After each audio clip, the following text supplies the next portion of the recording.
বিশ্বমঞ্চে দাঁড়িয়েও জানালেন ফেব্রুয়ারিতেই নির্বাচন। আগামী বছরের ফেব্রুয়ারি মাসে আমরা জাতীয় নির্বাচন অনুষ্ঠানের প্রস্তুতি নিচ্ছি। মির্জা ফখরুল আলমগীর বিয়ে একটা নতুন বাবা খুঁজে পাইছে। কে সে বাবা? এই বাবার নাম হলো doctor professor Mohammad Yunus. MP মহাসচিব বলেন, ভোট নিয়ে আর কোনো সংশয় নেই তাদের। যথেষ্ট জোরালো ছিল এবং গত কিছুদিন ধরে যে কথাগুলো বলে আসছে এই ব্যাপারে আমাদের অন্তত কোনো সংশয় নেই। আমরা যারা রাজনৈতিক দলগুলো আছি আমাদের কোনো রকমের সংশয় নেই। ইউনূস সাহেবকে বাবা খুঁজে পাইছেন, ইউনূস সাহেবকে বাবা হিসেবে খুঁজে পাইছেন ফখরুল। জাতিসংঘে ডক্টর মোহাম্মদ ইউনূসের বক্তব্যকে ঐক্যবদ্ধ বাংলাদেশের বার্তা বলে অভিহিত করেছেন বিএনপি মহাসচিব মির্জা ফখরুল ইসলাম আলমগীর। এক নয়া বাবার হাত ধরে ফখরুলের দল এখন ইন্ডিয়ার কোলে উঠার প্রস্তুতি নিচ্ছে। তাদের পতাকার লোগো 2016 সালে পরিবর্তন করেছেন, আবার এখন এই দুই একদিনের মধ্যে আবার পরিবর্তন করছেন। আসসালামু আলাইকুম প্রিয় দর্শক শ্রোতা, আশা করি সবাই ভালো আছেন। নতুন একটি ভিডিওতে সবাইকে স্বাগতম। এখন কিনা মির্জা ফখরুল নিজেই ডক্টর ইউনূসকে তেল মারার চেষ্টা করছে। তাহলে কি খেলা ঘুরে যাচ্ছে? এবং বাংলাদেশের রাজনৈতিক প্রেক্ষাপট নিয়ে ভিডিওর শুরুতেই বেশ কিছু ভিডিওর অংশ বিশেষ আপনারা দেখেছেন। মূলত আজকের এই ভিডিওটিতে সেই সকল ভিডিওর বিস্তারিত আলোচনা দেখতে পারবেন। ভিডিওর শুরুতেই যে সকল ভিডিও দেখেছেন তা থেকে হয়তো আন্দাজ করতে পেরেছেন আজকের এই ভিডিওটি কতটুকু গুরুত্বপূর্ণ হতে চলেছে। অতএব চলুন না টেনে একটি লাইক দিয়ে সম্পূর্ণ ভিডিওটি দেখে আসি। একটা নতুন বাবা খুঁজে পাওয়া গেছে। বাবা, সন্তান বাবা তো খুঁজে পাবি, এর এমন নতুন কি? না, এটা সেই বাবা না। বিএনপির সেক্রেটারি ফখরুল, মির্জা ফখরুল, মির্জা ফখরুল আলমগীর, মির্জা ফখরুল আলমগীর বিয়ে একটা নতুন বাবা খুঁজে পাইছে। কে সে বাবা? এই বাবার নাম হলো ডক্টর প্রফেসর মোহাম্মদ ইউনূস। বলা না, ইউনূস সাহেব একটা বড় ধরনের সন্তান খুঁজে পাইছেন, তাও বলা যায়। এনিওয়ে, আজকে সব পত্রিকার হেডলাইন হলো ইউনূস সাহেবকে বাবা খুঁজে পাইছেন, ইউনূস সাহেবকে বাবা হিসেবে খুঁজে পাইছেন ফখরুল। না, এবারটা লেখা নেই, কিন্তু যা লেখা হয়েছে তার অর্থ হলো এটা। লেখা হয়েছে, হেডলাইন বেশ লম্বা, যেমন একটা পত্রিকার হেডলাইন করতেছে। শোনেন, প্রফেসর ইউনূস যখন কথা বলছিলেন, কোথায় ইউএনে গিয়ে হয়তো বক্তৃতার কোথাও এরকম কিছু একটা ধরে নেন, অসুবিধা কি? কারণ উনি এখন ইউনূসের বগলে বগলে ঘুরতেছেন। তো প্রফেসর ইউনূস যখন কথা বলছিলেন তখন নাকি মির্জা ফখরুলের মনে হচ্ছিল জিয়াউর রহমানের কণ্ঠ শুনতেছে, বুঝছে?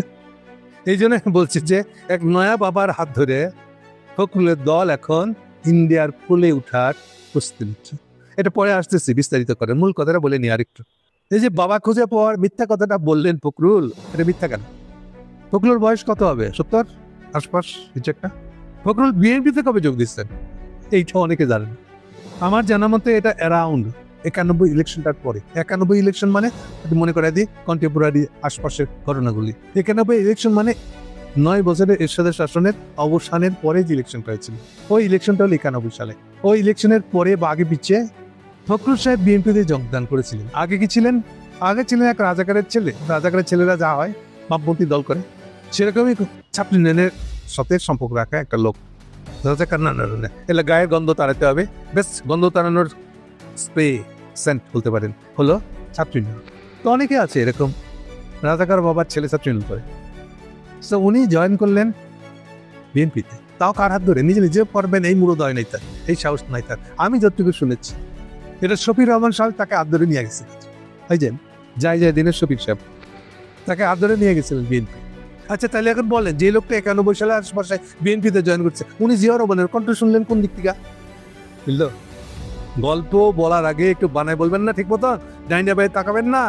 হ্যাঁ, জিয়াউর রহমানের গলা শুনতে গেলে আপনাকে 75 সালে অন্তত ম্যাট্রিক ইন্টারমিডিয়েট পাস করতে হবে, তাইলে না বুঝবেন জিয়াউর রহমান কে ছিল। কারণ মানুষের বুঝবার মতো ন্যূনতম একটা বয়স লাগে। হ্যাঁ, 5-6 বছরেও মানুষ জিয়াউর রহমানকে দেখছে, কিন্তু এই দেখা আর বুঝা এক কথা না। বোঝার জন্য যতটুকু মন লাগে, মনের ম্যাচুরিটি লাগে। 18 বছরের আশেপাশে হলে তখন মনে করা হয় যে হ্যাঁ, এই লোকটা এখন বুঝে বলতে কিছুটা হলো, যদিও পোলাপানি থাকে তখন স্বভাবগুলো থাকে। যাই হোক, তাহলে এই যে চাপাটা উনি মারলেন, এটা তো বেশ অর্গানাইজ চাপা বোঝা যাচ্ছে। একবারে লন্ডন থেকে আসছে বোঝা যাচ্ছে চাপা। তখন তাকে আয় দিয়ে দেওয়া হয়েছে, জাপকায় ধরো, ইউনূস সাহেবকে জাপকায় ধরো, টাইম হয়ে গেছে, তাই কিনা? আমার অনুমানের তাই মির্জা সাহেব কোনো কিছুর পড়াও না করে একেবারে ইউনূস সাহেবের করলে উঠতে গেছে, নয়া বাবার হাত ধরে তার রেডি হইতেছে। কেন? কারণ এদিকে আবার ইউনূস সাহেবের একই প্রবলেম, তারও কাপড় খুলে যায় অবস্থা। বাংলাদেশে কিছুই করতে পারে না, কিসের ঐক্যমত, কিসের কি? উনি আর আলী রিয়াজ একদম ব্যর্থতার গোবরে মাথা গুজ্জা বসে আছেন, তাদের আর কোনো বেরোনোর রাস্তা নেই, তাদের একই প্রবলেম। ইউনূস সাহেবের কথা যদি বলি আরো স্পেসিফিক, বিরাট আশা করে, তবে শেষ আশা করে গেছিলেন এবার আমেরিকায়। উনি যাওয়ার একদিন পরে আমি শিওর হয়ে গেছি যে আমেরিকাতে গিয়ে তারা ট্রাম্পের সঙ্গে হ্যান্ডশেক করারও কোনো মিটিং করতে পারছেন না।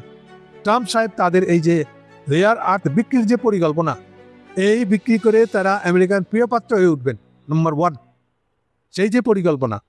শুধু তাই না, ইভেন রেয়ার আর্থ বিক্রি করে কে কত কমিশন খাইবেন ওটা পর্যন্ত ফিক্সড হয়ে গেছিল। পিটার হাসও খুব দক্ষ লোক আর কি, কাকে কত পার্সেন্ট কমিশন দিয়ে ওরা বন্ধ ঠিক হয়ে গেছে।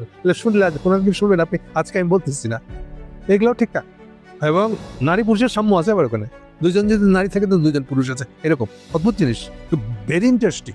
কিন্তু সব উচ্ছ্বাস পরিকল্পনায় পানি ঢেলে দিয়েছে। তারা এখন পর্যন্ত এই বিষয় নিয়ে ট্রাম্পের সাথে দেখা করতে পারেন নাই, কথা বলতে পারেন নাই। তাহলে ইউনূস সাহেব এখন কোথায় যাবেন? একদিকে ব্যর্থ হলো যে উনি ক্ষমতায় নেওয়ার পরে খেয়ালই করেন নাই, জানেনই না যখন ক্ষমতা নেওয়াটাই তো একটা লিগ্যাল প্রবলেম হয়ে থাকবে। লিগ্যাল প্রবলেম না থাকলেও এটাকে লিগ্যাল প্রবলেম বানানো হবে। সেটা কি? আপনি জোর করে ক্ষমতা নেছেন, আপনি তো কন্টিনিউটি না। আর হাসিনা তো আপনাকে নির্বাচিত কারো হাতে ক্ষমতা হিসাবে ক্ষমতা দিয়ে যায় নাই। তাহলে আপনার ক্ষমতা নেওয়ার ভিত্তি কি? এইসব প্রশ্ন তুলে আপনাকে বিব্রত করবে, না করা গেলেও করবে। কে করবে? যে আগামীতে ক্ষমতা আসবে সে করবে। এবং সেইটা নিয়ে আপনার দুজনের মধ্যে একটা ব্ল্যাকমেলের সম্পর্ক হবে। ঠিক যেভাবে হাসিনার সাথে মঈনের সম্পর্ক একটা ব্ল্যাকমেলের সম্পর্ক ছিল। শেষ জীবনে হাসিনা ক্ষমতা নেওয়ার পরে যখন মঈন তাকে সিটের কারচুপি করে জিতাই দিল, সেই মঈনকেই উনি ব্ল্যাকমেল করছেন। মঈন ভয়ে এই যে দেশ ছাড়ছেন, মঈন ফখরুদ্দিন দুজনাই, তারা কেউ আর কখনো দেশে ফিরে আসেন নাই। এমনকি মঈনের যে 2 ব্রিগেডিয়ার 2 বগলে থাকতো, বাড়ি আর সিদ্দিকি, বাড়ি আমেরিকায় মুদি দোকানে চাকরি করে, বুঝছেন? এবার এত বড় ডান্না। আর সিদ্দিকি ওটি বালা, মঈনের কাছ থেকেই উনি নিজের একটা মেজাজ জোগাড় করছিলেন। কিন্তু কন্ডিশন হলো আনসারে যাইতে হবে, আনসারের প্রধানের বসে থাকতে হবে। আর্মির ভিতরে কেউ যখন আনসারের প্রধান হয় তাকে খুবই নিচাভাবে দেখা হয়, যে এই লোকটা যে গেছে, এই লোকটা আর্মিতে ভিতরে আর এটা ধরে নেওয়া হয়। তাই হয়েছিল। পরবর্তীকালে আমেরিকাকে ধরে সিদ্দিক সাহেব সিঙ্গাপুর ইউনিভার্সিটির 2টা লেকচার দেওয়ার সুযোগ নিয়েছিলেন কিছু সময়ের জন্য। পরে কি হয়েছে আর জানি না, হাওয়া হয়ে গেছে। মঈন ফখরুদ্দিনই হাওয়া হয়ে গেছে, ওনারা তো হবেনি। তাহলে সবই ঘটেছিল হাসিনার চটপটের কারণে, হাসিনার প্রতিশোধের কারণে। ক্ষমতা খুব মজার জিনিস। ইউনূস সাহেব ক্ষমতা আসার পরে এগুলো তার হুঁশ ছিল না। না তার না উনি যাকে বিশ্বাস করছিলেন এত বেশি করে বিশাল দিগ্গজ লোক হিসেবে আলী রিয়াজকে, না আলী রিয়াজের এগুলো নিয়ে কোনো খবর ছিল বা আন্দাজ ছিল। উনি শুরু করে দিলেন জুলাই সনদ, কি কি সংস্কার করবেন। শুনতে খুব ভালো লাগে, আপনি বিরাট বিপ্লবী সংস্কার করে দিতেছেন। এখন সংস্কার বলেন আর যাই বলেন, এইটাকে কনস্টিটিউশনালাইজ করবেন কি করে, এটাকে আইনি ভিত্তি দিবেন কি করে, এগুলো তো কখনো চিন্তা করে দেখেন নাই। যারা পুরুষ ক্ষমতা নিয়েছিল এরকম আমাদের আগের জন্মের, যেটা বলছিলাম এরশাদ বা জিয়া রহমান, সেগুলোও স্টাডি করেন নাই। মঈনের দশা সেটাও স্টাডি করেন নাই। ফলে এখন আপনারা ক্রমশ বিএনপির তারেক জিয়া যখন এটা দিয়ে আপনাদের আত্মসম্মান দিতে চাচ্ছিল, সেই সময় মানুষ তখন ইউনূসের পক্ষে ছিল, ফলে খুব একটা সুবিধা করতে পারে নাই। ফলে ঐক্যমত্য কমিশনে বহু পুছলি কইরা 2টা মাস নষ্ট করে শেষে বিএনপিকে ঢুকতে হয়েছিল। আর তাই থেকে আপনাদের লেজম লাগা গেছিল আলী রিয়াজের। বিশেষ করে আপনারা খেয়াল করেন নাই যে আপনারা কি সাথে কথা বলছেন। আপনারা যত ক্ষমতা লুজ করবেন, ক্ষমতায় থেকে কনস্টিটিউশনাল চেঞ্জটা না করতে পারেন, তার বেস্ট ওয়ে হলো পুরান কনস্টিটিউশনটা বাতিল বলে ঘোষণা করা। বাতিল বলে ঘোষণা করে নতুন কনস্টিটিউশনের রচনা। ধরেন বলবেন যে খালি পুরান কনস্টিটিউশন সবটাই আর নিব, কিন্তু এই যে যেগুলা নতুন দিতেছি এগুলা নতুন থাকবে, সব মিলে পুরো জিনিসটা একটা নতুন কনস্টিটিউশন। এটুক বললেও হতো। এটুক না বললেই পরে যে ক্ষমতা নেবে সে আপনাকে ন্যস্ত করবে, আপনাকে যাবজ্জীবন শাস্তি দেবে কিংবা ফাঁসি দিয়ে মেরে ফেলবে। এগুলো আপনারা কেউ খেয়াল করেন নাই। এখন আইছেন আপনি তেল মারতে গেছেন ইউনূস সাহেব, নাকি উল্টা ফখরুল তেল মারতে গেছে? ফখরুল সিগন্যাল পেয়ে গেছে, তেল মারার সময় হয়ে গেছে, এখন তেল মারছে, পরে তেল মারবে, কিন্তু ইউনূস সাহেব তেল মারবেন উল্টা। তাকে তারেক আর ফখরুলকে বলে রাখলাম হবে না। ইউনূস সাহেব এই যে চারিদিকে ব্যর্থ হয়ে গেছে, আমেরিকা গিয়েও বুঝছেন যে আমেরিকা তাকে সাহায্য করতে পারবে না, করবে না। তাহলে এখন উনি কি করবেন? এটা আমি অনেকবার বলেছি, আগেও বলেছি, আজকেও বলতেছি। এখন আপনারা উনি ফিরে আসলে দেখবেন দিনকে দিন ইন্ডিয়ার কোলে উঠতেছেন নিজেই। একই ফখরুলও তাই করছিল। আপনাদের মনে নেই ইন্ডিয়া থেকে ঘোড়া নিয়ে আসছিল? মনে করে দেখেন, ফখরুলের ঘোড়া আনার কাহিনী পাবেন। এমনকি পিলখানা হত্যাকাণ্ডের সময় জাস্ট দাঁড়ায় দেখা, যেন কোনোভাবেই ক্যান্টনমেন্ট থেকে সেনাবাহিনী গিয়ে বিডিআর হামলা না দেয়, এটা নিশ্চিত করছিল মঈনুদ্দিন হাসিনার হয়ে। ফলে বুঝতে পারতেছেন তাহলে আগামী দিনে কি হবে অবস্থা, বাকিটা আপনারা হিসেব করে বাইর করে নেন। মির্জা ফখরুল আবার সে গুরুতন্ত্র শুরু করছে। তিনি বলতেছেন গণতান্ত্রিক সমৃদ্ধ ও দুর্নীতিমুক্ত দেশ গঠন করার স্বপ্ন দেখতে বলেছেন। কি সাংঘাতিক দুর্নীতিমুক্ত দেশ! আচ্ছা, তারেক জিয়ার ফখরুলের বিএনপি বাংলাদেশকে দুর্নীতিমুক্ত দেশ দেখতেছে? হ্যাঁ, হাসালেন, বলে না, ঘোরাও হাসবে ব্যাপারটা। কেন?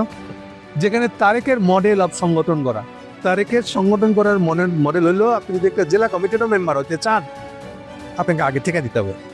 আগেই টাকা দিবেন, লাখ লাখ টাকা দিবেন, তাহলে কমিটির মেম্বার, প্রেসিডেন্ট সেক্রেটারি না, মেম্বার হতে গেলে টাকা দিতে হবে। সো এটাকে আমি বলছি কমিটি বিক্রি করার কাঠামো। সো তারেক জিয়ার রাজনৈতিক কাঠামো, দলের কাঠামোর ফর্মুলাটা হচ্ছে কমিটির মেম্বার হতে গেলে পয়সা দিতে হবে আগেই, কমিটি বেচা কাঠামোতে একটা। এরপরে ডাকসু ইলেকশন করতে যাবেন, এবার মাস্টার কেনার কাঠামো, ভাইস চ্যান্সেলর কেনার কাঠামো, বোঝাচ্ছে দুর্নীতিমুক্ত। এইটা দিয়ে দুর্নীতিমুক্ত বাংলাদেশ হবে। এমনি পাবলিকে যেটা বলতেছে চাঁদাবাজি চাঁদাবাজি চাঁদাবাজি, ওগুলো কথা আমি নাই বা তুললাম, খালি এগুলো দিয়ে দেখেন সংগঠন করার সময় উনি কি করতেছেন। তাহলে এই জিয়াউর রহমান, সরি, এই তারেক জিয়ার বিএনপি এইটাকে দিয়া দুর্নীতিমুক্ত দেশ গঠন।